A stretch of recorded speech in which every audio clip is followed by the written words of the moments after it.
กำลังฟังสถานีวิทยุกระจายเสียงคลื่นเพื่อการศึกษาพระพุทธศาสนาและวัฒนธรรมระบบ FM 104.5 เมกะเฮิรตซ์ออกอากาศณวัดฝายหินตำบลสุเทพอำเภอเมืองจังหวัดเชียงใหม่โทรศัพท์05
โลกนี้มีธรรมประจำที่เมื่อทำดีจะไม่ดีมีที่ไหนมีสุขบ้างทุกข์บ้างช่างประไรเป็นวิสัยของมนุษย์ปุถุชนขอกราบไหว้ครูบาอาจารย์ทุกท่านขอเจริญพรศรัทธาญาติโยมผู้ใฝ่ในศีลในธรรมทั้งหลายมาแล้วมาแห่งแล้วรายการเสียงธรรมจากเนนน้อยสังเรือจากวัดประแดงทั้งนี้โดยการนำของท่านพระโคสิทธิปริยัติยาภรณ์เจ้าวัดประแดง เจ้าคณะตำบลสุเทพเขต 1เป็นประจำทุกวันพุธจาก 10 โมงจนถึง 11 โมงโดยประมาณดำเนินในการนุตตมภาพสัมมาเนนสมพงษ์จากวัดประแดงตมาภาพนั่งจัดรายการอยู่ที่วัดประแดงเอาธรรมะมามาจางญาติโยมฟัง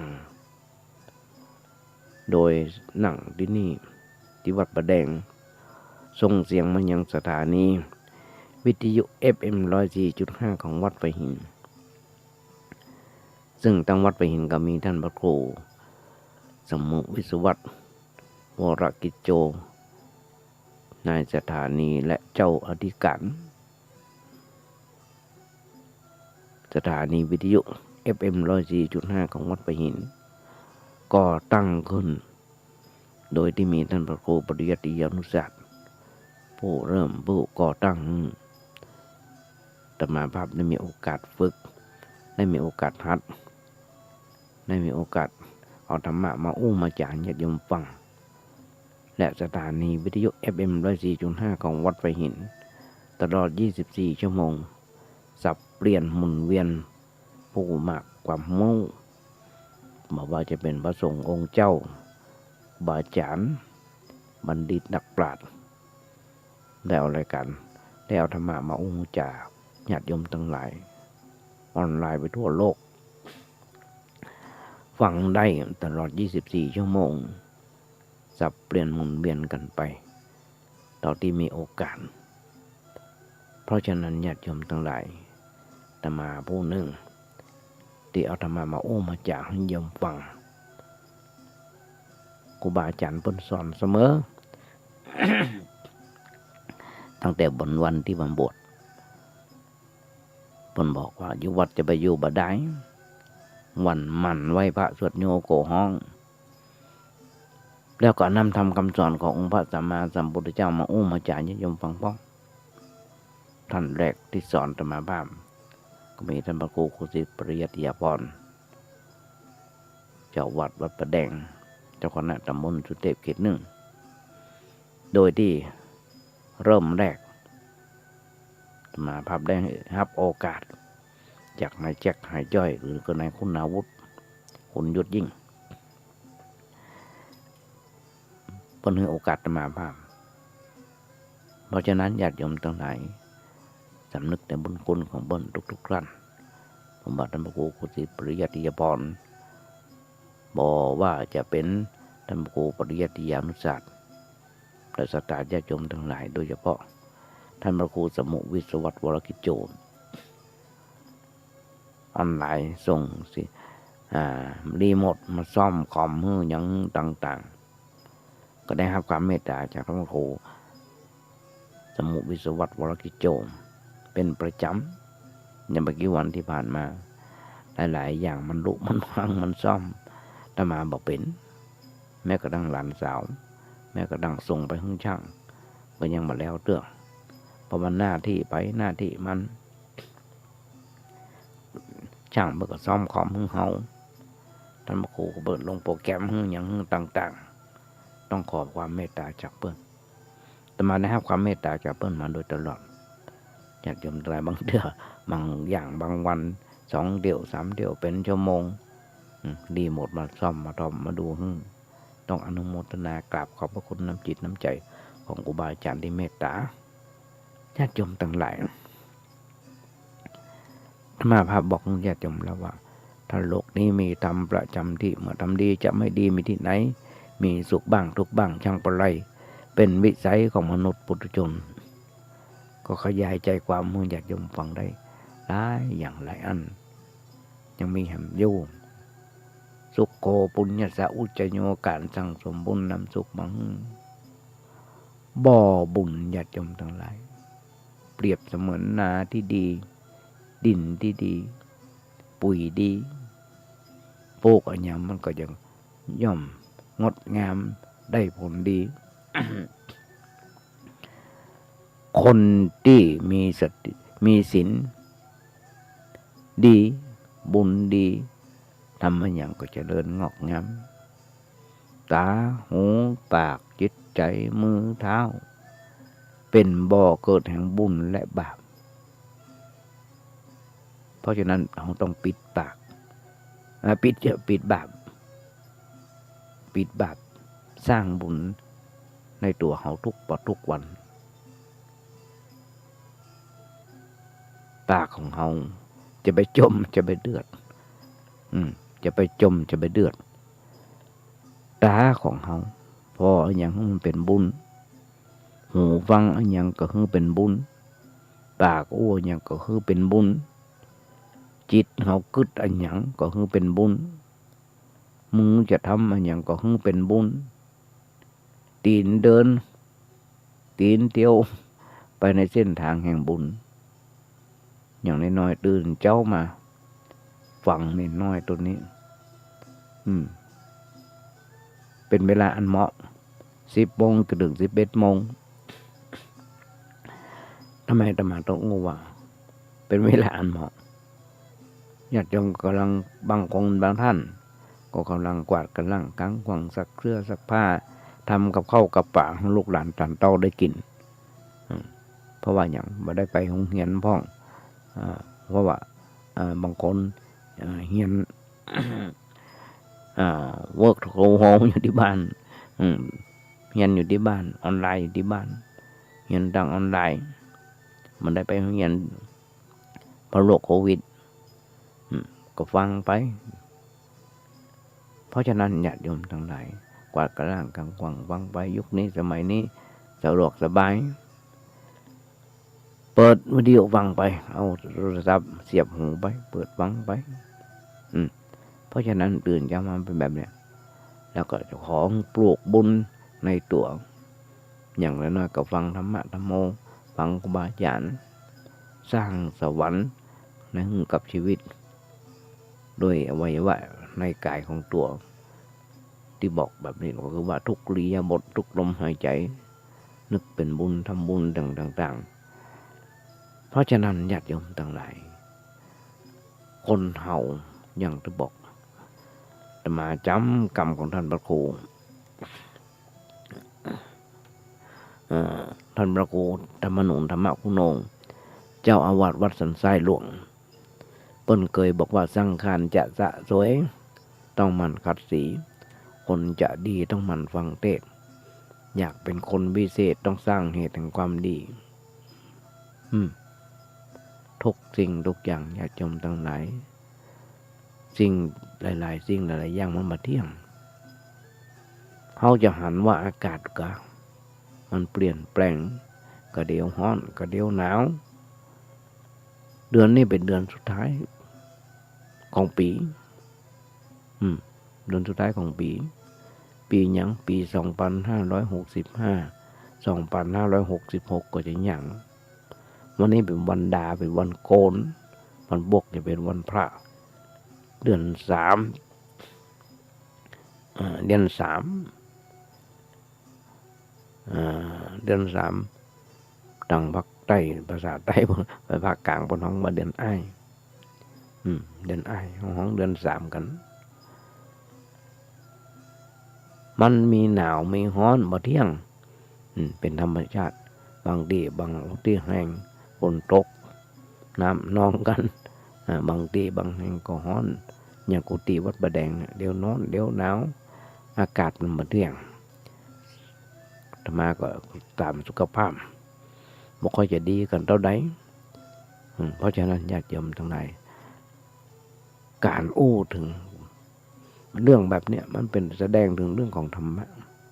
เพราะว่าจะร้อนหรือว่าจะหนาวบ่ว่าอากาศอันเป็นสัจธรรมในทางพระศาสนาเนี่ยญาติโยมทั้งหลายมันสอนให้เราพิจารณาพอว่าหลายๆสิ่งหลายๆอย่างมันบ่เที่ยงมันเป็นอนัตตามันเป็นทุกข์มันเป็นอนัตตานี่แหละเป็นสัจธรรมเป็นความจริงที่ปรากฏอยู่ทั่วๆไปเมื่อหันอันยังมันเปลี่ยนแปลงไปเราก็นึกถึงธรรมะนึกถึงบ่อยๆก็จะเป็นเครื่องเตือนจิตสะกิดใจโอ้โหเต่าตันอย่างตามที่มันเป็นที่ความจริงแล้วก็จะบ่ได้เกิดความทุกข์ความเดือดร้อนในครั้งต่อไปอันเนี้ยญาติโยมทั้งหลายว่าจะร้อนจะหนาวจะเย็นเป็นเครื่องเอามานี่เป็นเรื่องที่เราจะควรจะพิจารณาเพราะฉะนั้นญาติโยมทั้งหลายอาตมาถึงยกบทกลอนว่าถ้าโลกนี้มีธรรมประจำที่เมื่อทำดีจะไม่ดีมีที่ไหนมีสุขบ้างทุกข์บ้างช่างประไรเป็นวิสัยของมนุษย์ปุถุชนสุขโขปุญญสะอุจจโยการสั่งสมบุญนำสุขมาให้ญาติโยมทั้งหลาย ในหลายๆครั้งอาตมานึกถึงได้ว่าวัดมีอยู่วัดหนึ่งเปิ้นของวัดคณิกาผลชื่อเดิมมันชื่อวัดใหญ่แฝงสร้างขึ้นสมัยรัชกาลที่3ตอนนั้นสมเด็จพระจันทร์โตยังอยู่มีนางงามเมืองคนหนึ่งชื่อว่าใหญ่แฝงอดีตการเปิ้นเป็นมีสามีเป็นขหบดีด้วยทำซ้ำไปยุคนั้นสมัยนั้นจนถึงวันนี้ยังมีอยู่สืบทอดตระกูลถ้าจำบ่ผิดตระกูลสุดท้ายศาสตราจารย์ดร.ทองจันทลังสุยังเป็นรุ่นสุดท้ายอยู่ถ้าจำบ่ผิดตามที่จำได้ยายแฝงเป็นนางงามเมืองเป็นไม่ใช่เป็นนางงามเมืองเป็นคนที่มีpower ภาษาปากีสหน่อย power เป็นคนที่มากไปด้วยบารมีก็เลยมีคนมาขอเพิ่งปะอาศัยบารมีเพิ่งปะอาศัยบารมีตรอกนั้นซอยนั้นแถวนั้นเป็นที่เรื่องของโสเภณีเขาอู้กันได้แบบนี้พอใหญ่แฝง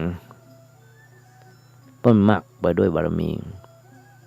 ก็มีสาวๆมันอยู่ด้วยเปิ้นสาวๆก็มาอยู่ด้วยเปิ้นเอาง่ายๆว่าเปิดซ่องเปิดซ่องสมัยนั้นทุกคน ที่ขึ้นห้องกับปัจจัยอย่าสตางค์ยายแฟงก็จะหักของคิวเพื่อเอาไว้ทำบุญเอาไว้ทำบุญเมื่อนานหลายปีจนมีเงินมีทองสร้างวัดสร้างวาได้หลายวัดที่ยายแฝงสร้างจะมาวัดแรกก่อนคือในวัดยายแฝงที่บนตั้งชื่อพอสร้างเสร็จว่าเป็นวัดยายแฝง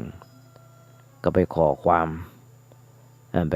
เปลี่ยนชื่อตั้งชื่อจากล้นเกล้าเพิ่นก็เพิ่งเอาชื่อมาเราจะทานชื่อมาว่าวัดคณิกาผลคณิกาก็ยังแฝงไว้อยู่ว่าเป็นว่ายิงงามเมืองเป็นโสเภณีนะเป็นงามม่อนว่าม่อนน้อยว่าเป็นวัดคณิกาผลเพราะฉะนั้นญาติโยมทั้งหลายยายแฝงก็เลยถามสมเด็จพระจันทร์โตยุคนั้นสมัยนั้นว่าที่สร้างวัดสร้างวานี้ตัวเปิ้นจะได้บุญมากน้อยขนาดไหนญาติโยมทั้งหลายสมเด็จพระจันทร์โตตอบว่าจะได้2 สลึงหรือว่าสลึงจำมาได้เอาเรื่องไปแล้วเอาตอนที่กึดได้แค่นั้นทั้งที่สร้างวัดสร้างวาเสียเงินหลายตังค์หลายอัดหลายอย่างจนเป็นวัดได้บอกว่าสมเด็จพระจันทร์โตเปิ้นก็บอกว่าสร้างวัดสร้างวาประดึงบอกว่าสุขโขปุญญสะอุจโยการสร้างสมบุญนำสุขมังการทำบุญญาติโยมทั้งหลายเอาหน่วยน้ำพักน้ำแรงของเปิ้นมาสร้างมาได้ลงพักน้ำพักน้ำแรงตัวเก่าเพราะฉะนั้นบุญก็ต้องเป็นของเปิ้นของคนอื่นด้วยเพราะเนี่ยฉะนั้นบุญมันจะว่าทำง่ายๆญาติโยมทั้งหลายมันจะว่าทำยากก็อย่างที่บอกวันนี้ก็เหมือนกัน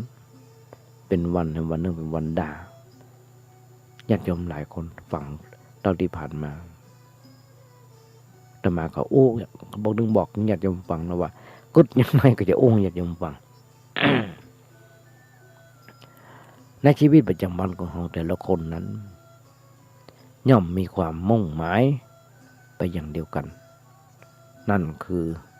ต้องการความสุขความสงบในชีวิตของเราบ่ต้องการความทุกข์ทุกคนญาติโยมทั้งหลายบ่ต้องการความทุกข์ความเดือดร้อน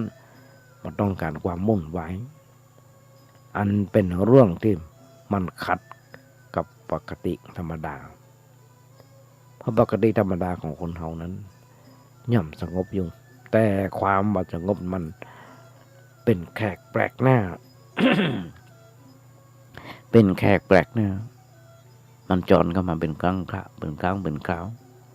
ปัจจัยเป็นเรื่องของประจำนั่นคือความสงบทางด้านใจเฮาโดยปกติ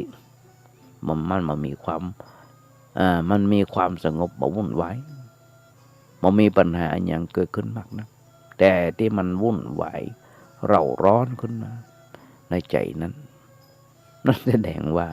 มีสิ่งแปลกปลอมเข้ามามันเลยทำให้เกิดความวุ่นวายขึ้นพอการเมืองก็แล้วพอทีวีก็แล้วพอหนังละครอย่างก็แล้ววุ่นวายฟังเพลงก็แล้วถ้าใจบ่มีอันอย่างแปลกปลอมเข้ามาแล้วจิตใจของเราก็มีอยู่ในสภาพปกติแต่ว่ามันบ่ค่อยปกติโดยทั่วไปนั่นมันบ่ค่อยจะปกติคือมันผิดปกติอยู่ตลอดเวลาเรื่องที่ทำมันผิดปกตินั้นเนื่องจากว่ามีอันอย่างหลายสิ่งหลายอย่างมารบกวนใจเราก็อย่างที่บัดเดี๋ยวนี้ก็เดี๋ยวจะออกบ้านลืมผ้าแมสปิดปากก็โรคโควิดก็จะเข้ามาแหมละฝุ่น PM 2.5 ก็จะมาแหมละอยู่ในบ้านเขาอยู่ในบ้าน ออกนอกหน้าต่างเปิดหน้าต่างก็จะปะฝุ่นฝุ่น PM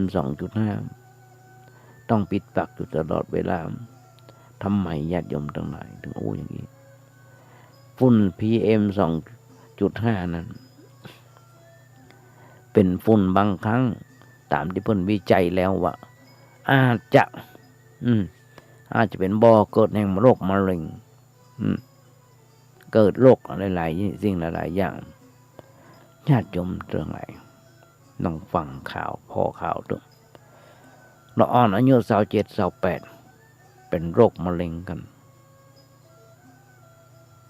โดยเฉพาะขนาดเป็นคุณหมอผ่าตัดมือหนึ่งของประเทศไทยของเรายังเป็นโควิดได้ผู้กองอย่างพวกที่เป็นตำรวจก็เป็นมะเร็งเหมือนกันเราอ่อนสาวๆมาถึง28เดี๋ยว24 25แต่งงานแล้วเป็นโรคมะเร็งครับเพราะฉะนั้นญาติโยมทั้งหลายมันเป็นโรคฮิตไปแล้วเดี๋ยวนี้จากโรคโควิดจากโรคมะเร็งก็เป็นหำละก็กลัวไปหำละหลายสิ่งหลายอย่างญาติโยมทั้งหลายบางคนอย่างที่บอกคุณหมอก็ดีที่เป็นโรคมะเร็งนายตำรวจก็ดีที่เป็นบอกพวกกองคนเนี้ยเราก็บ่กินบุหรี่ก็บ่สูบสิ่งเสพติดต่างๆบ่เอาเลยเพราะถ้าเพิ่นทำแบบนั้นก็บ่เพิ่นผสมกับเป็นหมอก็ยังเป็นโรคมะเร็งได้เพราะฉะนั้นญาติโยมทั้งหลายคนเฮาทุกเมื่อเชื่อวันด่วนนี้นะเป็นโรคมะเร็งกันได้แม้กระทั่งเป็นเพิ่นถึงบอกว่า PM 2.5 มันมาทั่วโลกทั่วประเทศมันเข้ามาได้ไปไหนก็ลำบากแล้วเดี๋ยวนี้ต้องใจผ้าแมทปิดปาก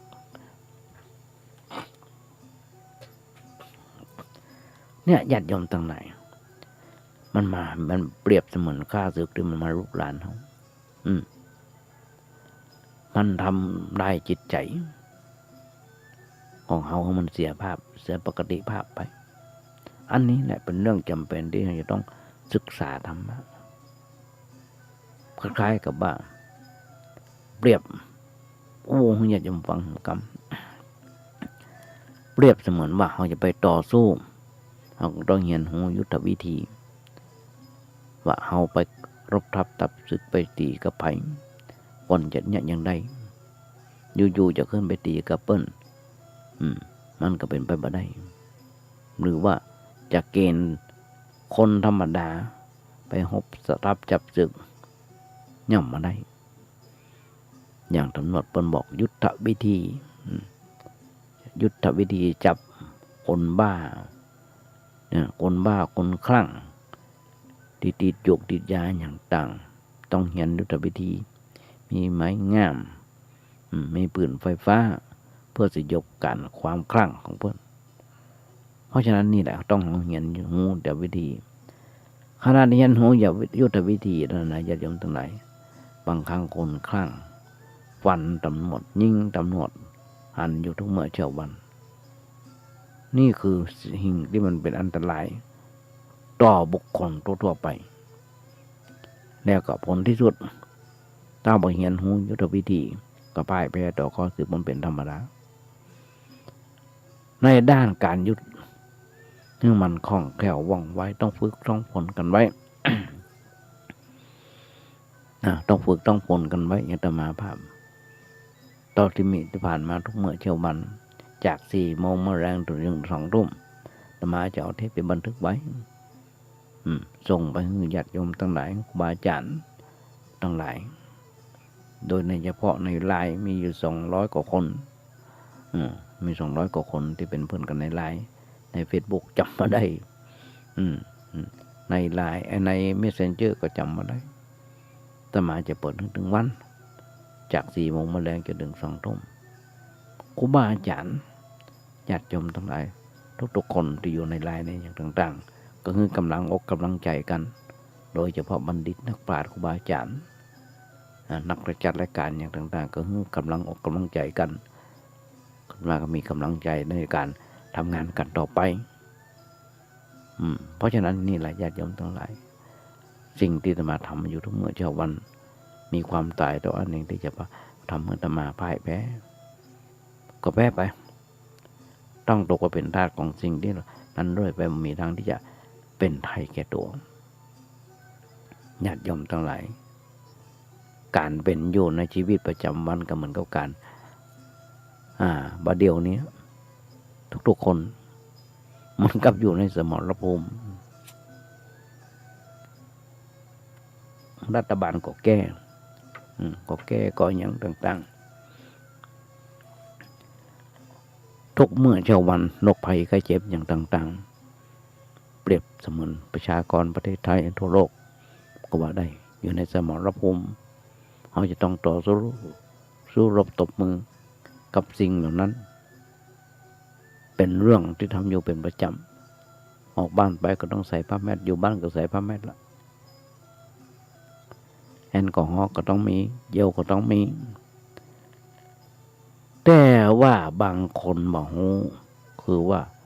บ่ฮู้นะมันก็การไปเจ็บไข้ได้ป่วยไปที่การไปนั้นก็ต้องไปเป็นตุกเลยไปต้องตกไปเป็นทาสของสิ่งเหล่านั้นเลยไปมันมีทางที่จะเป็นไทยแก่ตัวการอยู่อย่างเป็นทาสพ่ายแพ้ก็เป็นทุกข์ตอนนี้มันเป็นเรื่องธรรมดาที่เฮาพอหันกันอยู่ทุกเมื่อเช้าวันเมื่อเฮาบ่อยากจะเป็นทุกข์บ่อยากจะพ่ายแพ้ต่ออันหยังที่มันเกิดขึ้นรบกวนจิตใจเฮาก็ต้องเรียนรู้วิธีการเพื่อการต่อสู้เพื่อเอาชนะสิ่งเหล่านั้นญาติโยมทั้งหลายดีที่สุดก็คือธรรมะของพระพุทธเจ้าธรรมะของพระพุทธเจ้าเป็นอุบายสำหรับแก้ไขหลายๆเรื่องเป็นอุบายที่จะทำให้เราหูเรื่องเข้าใจจะได้ทำการต่อสู้ปัญหาต่างๆที่เกิดขึ้นรบกวนจิตใจของเราต่อไปครับแล้วเราก็สามารถเอาชนะมันได้คนเราถ้าอยู่ด้วยความชนะก็เป็นไทยถ้าอยู่ด้วยการพ่ายแพ้ก็เป็นทาสการเป็นไทยเป็นความสุขการเป็นทาสมันเป็นความทุกข์เป็นความเดือดร้อนบ่มีใครอยากจะเป็นอยู่ด้วยความทุกข์ด้วยความเดือดร้อน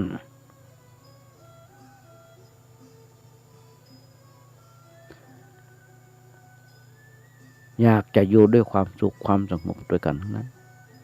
แต่บางที คนเฮาบางครั้งบางทีบ่ได้สนใจศึกษาหาเครื่องมือก็อย่างที่หันทุกเมื่อเช้าวันนอน13-14ตั้งแก๊งฟันน้ำนมลักรถเครื่องของเปิ้นลักรถยนต์ของเปิ้นไปขี่เล่นเอาไปแลกกันเล่นไก่แล้วก็บ่เอาไปขว้างเงี้ยไปขายเงี้ยสเปเหระที่ของหันเป็นข่าวทุกเมื่อเช้าวันอันจะโทษสังคมก็บ่ได้จะโทษพ่อแม่ก็บ่ได้จะโทษโรงเรียนสถาบันก็บ่ได้เขาก็ต้องโทษสิ่งที่เปิ้นทำที่เขาปลูกฝังเปิ้นเพราะฉะนั้นญาติโยมทั้งหลายมันเป็นพิษเป็นภัยต่อสังคมโดยตกไปเป็นอำนาจของในอายุในอำนาจของสิ่งเหล่านั้นหมดเงินสันเล่าก็ไปขนาดนั่งกินก๋วยเตี๋ยวอยู่ดีๆตัวตาใส่ตาตัวเก่าไปพอว่ารถตัวเก่านั้นจะถูกรถชนรถเชี่ยวมีบุคคลคนหนึ่งถึงนั่งตรงข้ามโต๊ะเดียวกันโต๊ะกันนั่งข้ามคนละโต๊ะหันหน้าส่องกันลุกขึ้นมาเตะก้านคอบนจนบาดเจ็บอันก็ญาติโยมทั้งหลายเป็นข้าวพ่อแม่ก็ยังมา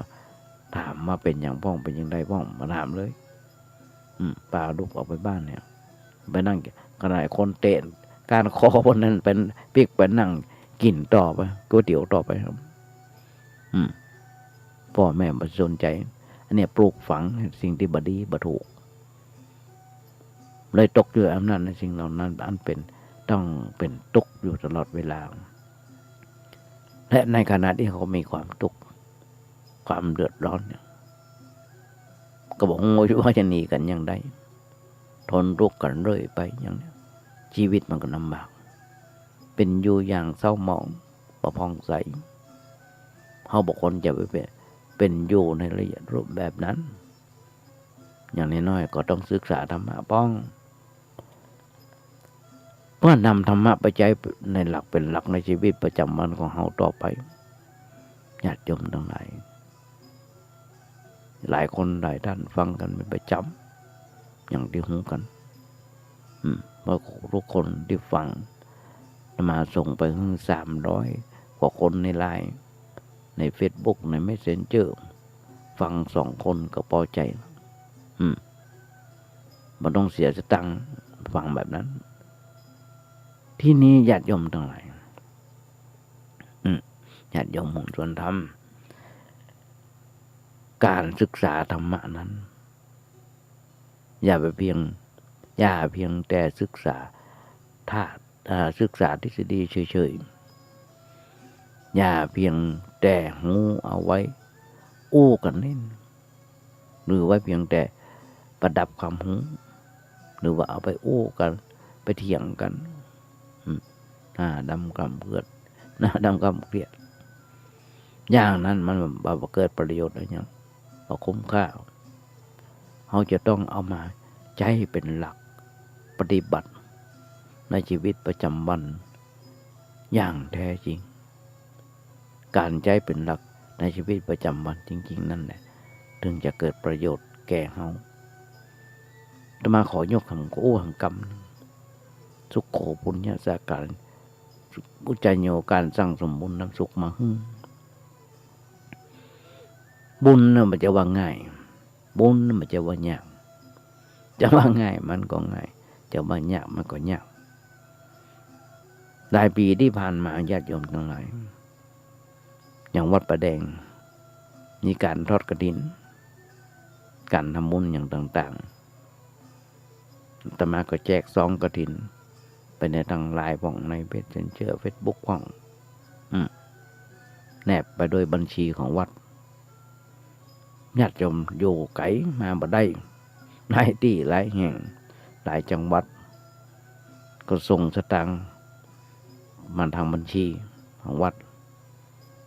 เป็นแบบนั้นยุคนี้สมัยนี้นะจะว่าง่ายมันก็ง่ายจะว่ายากมันก็ยากหลายๆคนที่ผูกบัญชีไว้กับธนาคารก็โอนมาได้เลยตันบาทตันเฟื่องตันสลึงก็ได้บุญเท่ากันมันยุคนี้นะอย่างก็ไปยุคโควิดไปไหนมาไหนก็ยากจะทำบุญก็ไปยามบุญก็ยากเพราะฉะนั้นนี่แหละมันถึงบอกเป็นเขาต้องเรียนอยู่หูยุทธวิธี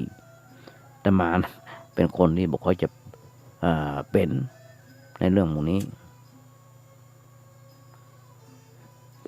เขาอู้หูฟังแล้วเขาทำหูพอมันถึงได้แบบนี้อย่างที่บอกในหลายๆอย่างบ่เป็นต้องรบกวนปุ้นท่านพระครูสมุวิสุวัตวรกิโจที่เมตตาได้ทำพุทธมาภาพได้ซ่อมได้อย่างหลานสะใภ้มาทำให้ว่างว่องมาว่างว่องภารกิจก็หนัก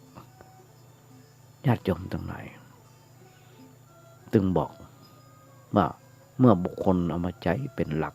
ในการปฏิบัติในชีวิตประจำวันจึงบอกว่าพุทธศาสนาจะเป็นประโยชน์แก่บุคคลได้เมื่อเขาทุกคนเอามาใช้เป็นหลักปฏิบัติหลักในการปฏิบัติในชีวิตประจำวันเปรียบเสมือนคล้ายๆกับยาหรือว่าอาหารต่างๆที่จะเป็นประโยชน์แก่ร่างกายนั้นก็เมื่อเขาไปใจให้มันเป็นประโยชน์คือเขากินเข้าไปถ้าเขากินเข้าไปยานั้นเขากินยานั้นเข้าไป ยานั้นก็จะเป็นประโยชน์กับเราได้อย่างไรแต่มันก็เป็นว่ายาวางเฉยๆยาอยู่ในขวดอยู่ในแผงมีสัก100 ขวดพันขวดก็ไม่ได้เรื่องแต่ถ้าเรากำยานั้นขึ้นมากินเข้าไปแล้วโดยเฉพาะตามที่หมอเพิ่นแนะนำโรคภัยไข้เจ็บที่เกิดขึ้นก็จะบรรเทาลงได้แล้วอาจหายไปในที่สุดไปในที่สุดก็ได้ชั้นได้ในเรื่องเกี่ยวกับหลักคำสอนในทางพระพุทธศาสนาเพียงแต่เป็นหลักคำสอนเฉยๆนั่นเปิ้นฮ้องว่าเป็นทางทฤษฎีเป็นทฤษฎีธรรมดายังบ่ได้เกิดประโยชน์แก่เฮาถ้าเฮาบ่เอามาใจเพราะฉะนั้นใจอย่างไรญาติโยมอาตมามีนิทานเรื่องหนึ่งเล่าของญาติโยมฟัง จำคลับคล้ายคลับคลางก็อย่าโอ้ยเงี้ยว่าคนไปวัดทำบุญสุนทานนั่งฟังธรรมฟังเทศยุงตกนรกแต่คนเท่าไปจอมป่ากับได้ขึ้นสวรรค์2 คนนี้ตายไปนะกับได้ขึ้นสวรรค์มันต่างกันที่ไหนญาติโยมทั้งหลายมันต่างกันที่ว่าจิตของคนเฮาจิตของ2 คนนี้เป็นอย่างไรฟังนะมีคนเท่า2 คนคนเท่าไม่ยิ่ง2 คนออกประตูบ้านมาปะกันต่างก็อิจฉาตาร้อนกันคนเท่าไปวัดก็บ่อิจฉาคนเท่าไม่ยิ่งอย่างคนหนึ่งที่แบกจำแบกแห่เนี่ยแบกจำแบกเบ็ดอย่างต่างๆเพื่อไปจอมไปนี่ป่าไปดักป่าพอต่างคนต่างไปก็แยกย้ายกันไปยายคนหนึ่งก็เข้าวัดไปฟังธรรมยายคนหนึ่งก็ไปนั่งตกจำอยู่ข้างวัดนั่นนะห้องเหมืองข้างวัดความคิดของ2 คนนี้ญาติโยมทั้งหลายต่างกันที่ว่าต่างกันว่าเนี่ยแม่เฒ่าที่ไปตกจำก็คิดว่าเฮาอย่ามาตกใบตกบอดขนาดวันนี้วันศีลวันธรรมแท้ๆก็ต้องมาตกจำเสาะว่าหากินเนี่ยมันได้จะมีโอกาสได้ไปทำบุญสุนทานได้ยินเสียงตุเจ้าบนเทศธรรมบังคมสมเด็จเสด็จใหญ่คนเท่าตกจับแล้วก็ยกมืออนุโมทนาสาธุย้อนไปคนเท่าที่นั่งฟังธรรมอยู่ก็นั่งจมในใจนั่งกึดในใจว่ากูนี่เนาะเวลาเนี่ยฝนก็ตกซี่ๆเนี่ยกูน่าจะไปตกจำหานั่นคงจะได้ป่าจะนักคงได้มีอาหารการกินไปเนี่ยไปแกงลำแล้วเอามานั่งฟังธรรมพระเจ้าทำฟังธรรมเนี่ยมาใส่บาตรใส่ปกเนี่ยญาติโยมทั้งหลาย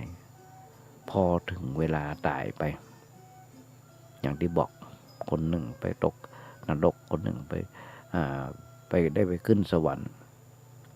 เพราะอย่างญาติโยมทั้งหลายเพราะจิตที่คิดบททุกจิตที่บ่ได้คิดแบบที่เป็นบุญเป็นกุศลหันกันโยมว่าแค่นี้เองก็ได้ไปตกนรกแค่นี้เองก็ได้ไปขึ้นสวรรค์เพราะอย่างญาติโยมทั้งหลายบุญนะไม่ใช่ว่ามันจะทำยากไม่ใช่ว่ามันจะง่ายเสมอไปพระพุทธเจ้าเปิ้นสอนเปิ้นอู้เตือนว่าตถาคตเป็นเพียงแค่ผู้บอกทางแต่มากล่าวมาอยากจะฟังต่อการเดินทางนั้นหรือว่าหลายสิ่งหลายอย่างเป็นหน้าที่ของญาติโยมเองญาติโยมทั้งหลายก็บ่ต้องไปกึดอย่างนักอย่างน้อยๆฟังเป็นเพื่อนในยามเหงาอย่างที่บอกยามเหงาฟังเพื่อความรื่นเริงบันเทิงใจก็ได้ แต่ก็ฟังไปว่าอันนี้มันเป็นหน้าที่ของเน้นน้อยที่จะต้องมาโอ้ฟังอย่างน้อยๆญาติโยมทั้งหลายก็ถึงบอกว่าญาติโยมฟังก็ได้บุญแต่มาโอ้ก็ได้บุญอันเนี้ย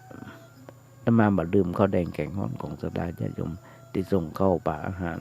เมื่อแต่มามีอาหารการกินมีที่อยู่ที่อาศัยก็เพราะว่าญาติโยมทั้งหลายเป็นคนทำบางทีอยู่ต่างจากวัดพ้นส่งมาหลายสิ่งหลายอย่างอย่างโยมอัตนพรสังฆบุตรอยู่ป้นจำไม่ได้อยู่ที่ไหนอยู่บกคกอยู่อย่างจำไม่ได้ส่งยาส่งอย่างมามาได้มาเองสุขภาพเปิ้นก็บดีเปิ้นก็ส่งยามาทางไปรษณีย์ทางเคอรี่ทางเมสเซนเจอร์ไม่เจอว่าไรเดอร์ส่งมาเปิ้นก็ได้บุญ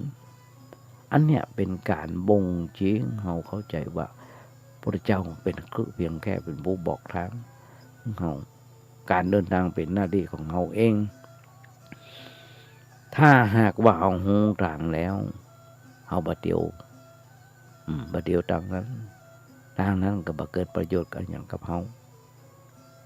จะต้องลงมือเดินแล้วการเดินทางนั้นจะช้าอยู่บ่ได้ต้องเดินทันทีหูจากลูกจากต่างจะไปอยู่ปากต่างยืนงงเต็กมันก็บ่ได้มันจะเสียเวลาเสียเวลาคุณค่าของสิ่งเหล่านั้นไปญาติโยมทั้งหลายเพราะฉะนั้นนี่คือเหตุและผลที่โอ้ให้ญาติโยมฟัง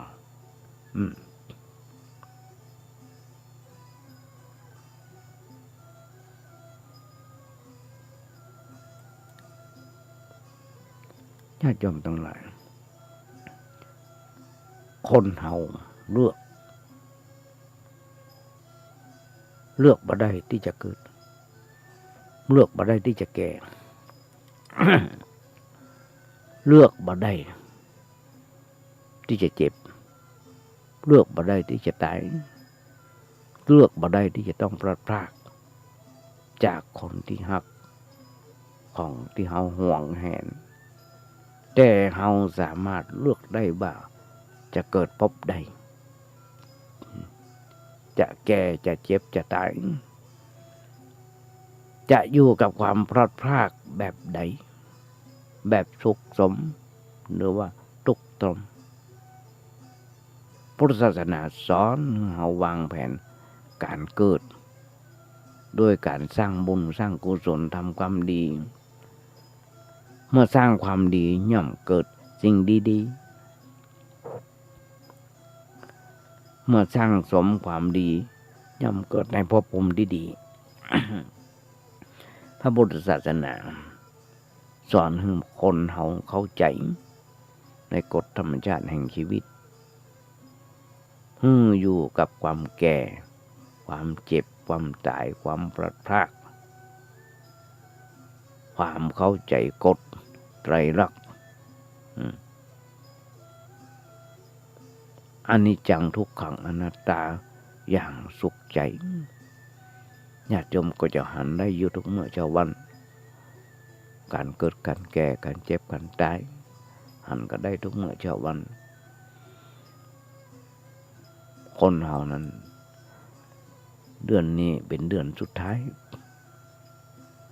เป็นเดือนสุดท้ายอย่าปล่อยวางอดีตเมื่อกี้วันก็จะเป็นปีใหม่2566ปล่อยวางอดีตปล่อยวางอนาคตอยู่กับปัจจุบันคนเฮาส่วนมากตุกกับอดีตตุกกับอนาคตเพราะมันมีสติหันประโยชน์ของปัจจุบันที่บ่เคยทำให้เฮาต้องตุกเพราะเหตุอย่างนี้ในพุทธศาสนาโดยเน้นไปในเรื่องของศีลสมาธิและปัญญาเพราะถ้าเฮามีศีลมีสติมีสมาธิก็จะเกิดปัญญาทุกสิ่งทุกอย่างที่เกิดขึ้น กับชีวิตของเฮาและคนอื่นสัตว์อื่นสัตว์ต่างๆมันก็เป็นแบบนั้น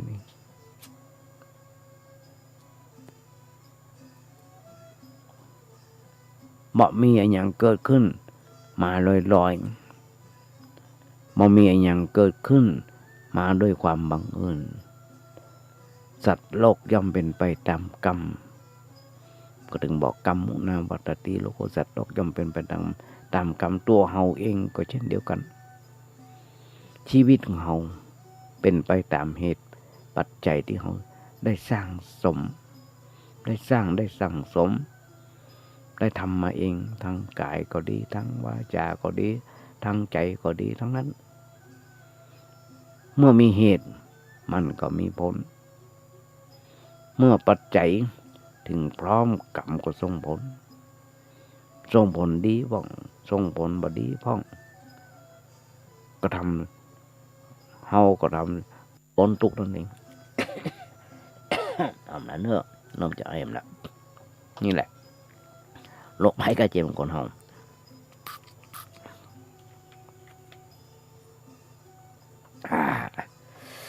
วิมุตติแปลว่าความพ้นทุกข์ห้องคำอย่างหนึ่งว่าวิโมกข์แปลว่าความพ้นทุกข์เหมือนกันสองคำเนี่ยมั่นใจเหมือนกันเราต้องปฏิบัติเพื่อให้มันถึงวิมุตติคือการหลุดพ้นไปจากความทุกข์ความเดือดร้อนในชีวิตประจำวันเมื่อเรารู้สึกว่าการเดินทางเป็นหน้าที่เราต้องเดินอย่าไปชักช้าอย่าให้มันเสียเวลาอยู่เป็นอันขาดบางคนอาจคิดไขว้เขวไว้คือคิดว่าเรื่องการศึกษาธรรมะการปฏิบัติธรรมะ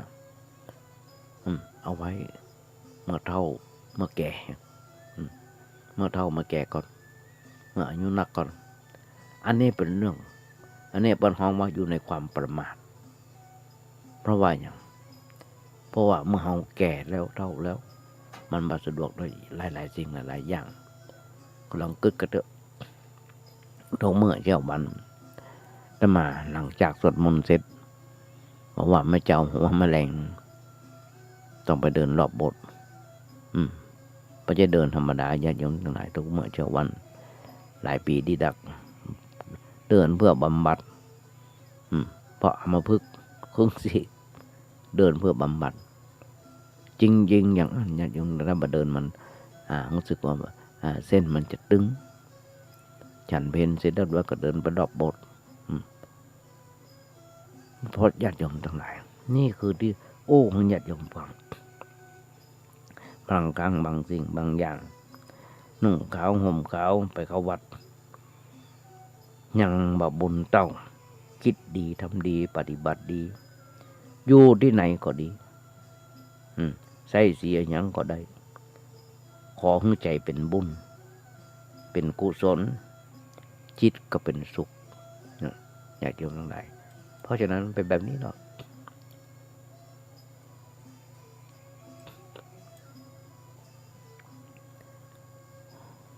บางครั้งบางสิ่งบางอย่างหลายคนบ่เข้าใจเรื่องของพุทธศาสนามันก็ทุกข์ต่อไปญาติโยมทั้งหลายในสมัยที่เขาถือปฏิบัติตามหลักคำสอนในสมัยนี้เขาถือหลักคำสอนก็เข้าวัด